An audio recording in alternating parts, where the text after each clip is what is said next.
नमस्कार मित्रों, स्वागत है आपका स्टडी विथ प्रजापति की क्लास यूट्यूब चैनल पर। यदि आप बीएड या डीएड के स्टूडेंट हैं तो यह वीडियो आपके लिए महत्वपूर्ण होने वाला है। वीडियो को पूरा जरूर देखिएगा।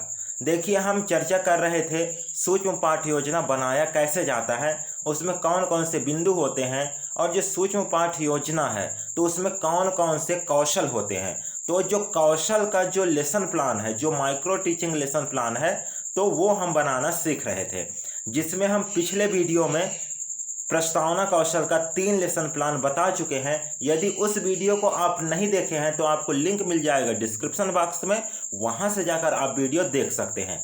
तो आज अगला जो कौशल है, शिक्षण कौशल, उसका लेसन प्लान है जो कि है श्यामपट्ट कौशल। तो आज का टॉपिक है कि श्यामपट्ट कौशल का लेसन प्लान कैसे बनेगा, इसको समझेंगे पूरा विस्तार से।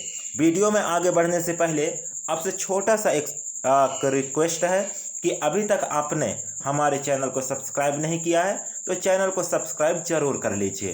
तो देखिए, सेम प्रोसेस वही है। सबसे ऊपर लिखना है सूक्ष्म पाठ योजना क्रमांक।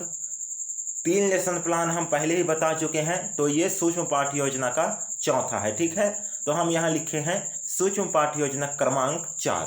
इसके बाद आपको बताना होता है कि किस कौशल का आपका लेसन प्लान है, तो हम कौशल लिख देते हैं और अंडरलाइन कर देते हैं। कौशल कौन सा है? श्यामपट्ट कौशल। इसके बाद वही सामान्य जानकारी लिखना होता है जो आप मुख्य लेसन प्लान में लिखते हैं। तो क्या लिखते हैं? एक साइड लिखते हैं छात्र अध्यापक का नाम, विद्यालय का नाम, विषय, उप विषय और प्रकरण। अब यहाँ देखिए, छात्र अध्यापक का नाम में आप अपना नाम लिखेंगे। विद्यालय का नाम में आपको उस शैक्षणिक संस्थान का नाम लिखना है जहाँ आपको प्रशिक्षण दिया जा रहा है या जिस कॉलेज से आप बीएड या डीएड कर रहे हैं। विषय में लिखना है विज्ञान, उप विषय में लिखना है भौतिक विज्ञान, प्रकरण में लिखना है गति। और सेकंड साइड में आपको लिखना है दिनांक, दिन, कालखंड, समयावधि और कक्षा। जिस भी कक्षा का आप लेसन प्लान बना रहे हैं उस कक्षा को लिख देंगे। समयावधि में आपको यहाँ लिखना है 6 मिनट, क्योंकि सूक्ष्म पाठ योजना जो है 6 मिनट का होता है, जबकि मेन जो लेसन प्लान है वो 45 मिनट का होता है। इस बात को आपको ध्यान में रखना है। अब देखिए, जो मेन लेसन प्लान है उसमें हम सामान्य जानकारी के बाद लिखते हैं सामान्य उद्देश्य, विशिष्ट उद्देश्य, सहायक शिक्षण सामग्री, शिक्षण विधियाँ। तो ये सारा चीज़ इसमें नहीं लिखना है। यहाँ क्या लिखना है? सामान्य जानकारी के बाद डायरेक्ट पूर्व ज्ञान लिखना है। तो आज का टॉपिक है गति, तो हम यहाँ लिखेंगे छात्र गति के बारे में पूर्व ज्ञान रखते हैं या छात्रों को गति के बारे में सामान्य जानकारी है, ऐसा हम लिख सकते हैं पूर्व ज्ञान में। पूर्व ज्ञान लिखने के बाद जो मेन लेसन प्लान है उसमें हम लिखते हैं उद्देश्य कथन, लेकिन इसमें भी अब उद्देश्य कथन आपको नहीं लिखना है, डायरेक्ट क्या लिखना है? प्रस्तुतिकरण। ठीक है, तो जो प्रस्तुतिकरण है उसमें कितने कॉलम बनेंगे? तो उसमें 5 कॉलम बनेंगे, एक सारणी पूरा बनेगा और उस सारणी में 5 कॉलम बनेंगे। वैसे तो कॉलेज, जितने भी शैक्षणिक संस्थान हैं, वो यहाँ 6 कॉलम बनाने को बोलते हैं, लेकिन यहाँ स्थान को भी आपको देखना है कि आपका जो फाइल बन रहा है उसका स्थान कितना है। ठीक है, कितने जो कॉलम है उसमें आ सकते हैं, उसके हिसाब से आप मेंटेन कर लीजिएगा। तो देखिए, जो प्रस्तुतिकरण है उसमें सारणी बनेगा और सारणी में कुछ इस प्रकार से कॉलम बनेंगे। पहले कॉलम में बनेगा क्रमांक, दूसरे कॉलम में बनेगा शिक्षण बिंदु, तीसरे कॉलम में बनेगा छात्र अध्यापक क्रिया, चौथे कॉलम में बनेगा छात्र अनुक्रिया और 5वें कॉलम में बनेगा श्यामपट्ट कार्य। और जो 6वां कॉलम जोड़ते हैं अलग से तो वो रहता है घटक। ठीक है, तो यहाँ देखिए, जो क्रमांक है वही विधि है, 1 2 3 4 करके आप लिखते जाइएगा। शिक्षण बिंदु में आपको लिखना है गति, क्योंकि हम गति के बारे में पढ़ाने जा रहे हैं। छात्र अध्यापक क्रिया में पहले आप लिखेंगे गति का परिभाषा। तो गति का परिभाषा क्या है?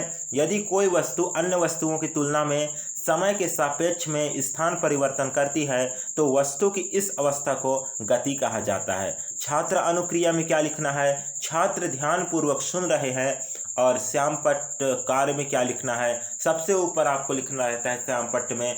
यहाँ कहने का मतलब ये है कि जब आप पढ़ाएंगे तो जो ब्लैक बोर्ड है तो वहाँ क्या क्या लिखेंगे तो उसी को लिखा जाता है श्याम पट्टकार में। तो सबसे ऊपर लिखना है गति, इसके बाद अंडरलाइन कर देना है। अब जो आप पढ़ा रहे हैं उसको शॉर्ट फॉर्म में लिखना है श्याम पट्टकार में। तो इतना आपको समझ में आ जाएगा।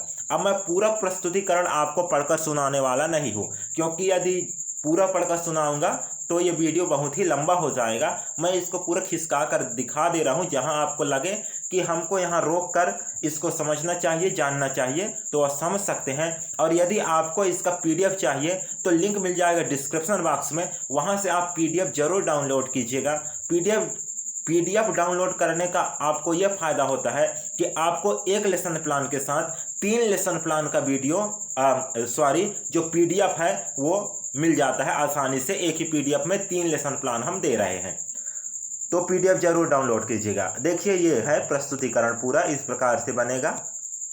6 मिनट के हिसाब से आप लिख लीजिएगा प्रस्तुतिकरण कि 6 मिनट में आप कितना पढ़ा सकते हैं, कितना कवर कर सकते हैं। इसके बाद प्रस्तुतिकरण के बाद आपका अगला बिंदु आता है मूल्यांकन तालिका। तो जो मूल्यांकन तालिका है तो उसमें 3 कॉलम बनेंगे, और उस 3 कॉलम में पहला बनेगा क्रमांक, दूसरा बनेगा घटक और तीसरा बनेगा मापक। ठीक है।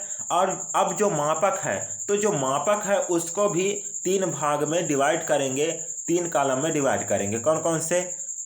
पहला है निम्न स्तर, दूसरा है सामान्य स्तर, और जो तीसरा है वो है उच्च स्तर। अब देखिए जो क्रमांक है उसमें वही लिखना है 1 2 3 4, और जो घटक है उसमें लिखेंगे श्याम पट्ट कौशल का घटक। तो पहला घटक है श्याम पट्ट लेखन की स्पष्टता, स्वच्छता, अनुपयुक्तता। ठीक है। अब इधर जो मापक वाला जो कॉलम है उसमें आपको देखना है कि आप श्याम पट्ट जो लेखन है उसकी स्पष्टता, स्वच्छता, उपयुक्तता आपका है या नहीं है, और यदि है तो निम्न स्तर का है, सामान्य स्तर का है कि उच्च स्तर का है, इसको ध्यान में रखिएगा और उसके आगे टिक मार्क करिएगा। इसी प्रकार सभी घटक में करना है। अगला घटक है अक्षरों का उचित आकार। जो तीसरा घटक है वह 2 अक्षरों के मध्य उचित स्थान, चौड़ाई व मोटाई। जो चौथा घटक है वह पंक्तिबद्ध लेखन व श्याम पट्ट के समानांतर लिखना। और जो 5वां घटक है वो है 2 शब्दों के मध्य समुचित स्थान। छठवां घटक है 2 पंक्तियों के मध्य समुचित स्थान। 7वां जो घटक है वह बिंदुओं की तारतम्यता।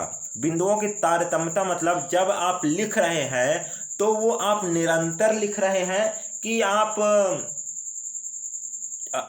आगे पीछे लिख रहे हैं। आपका जो बिंदु है लिखने का, ठीक है, जो आगे का छोर है लाइन का, वो समान है या असमान है, इसको बोलते हैं बिंदुओं की तारतम्यता।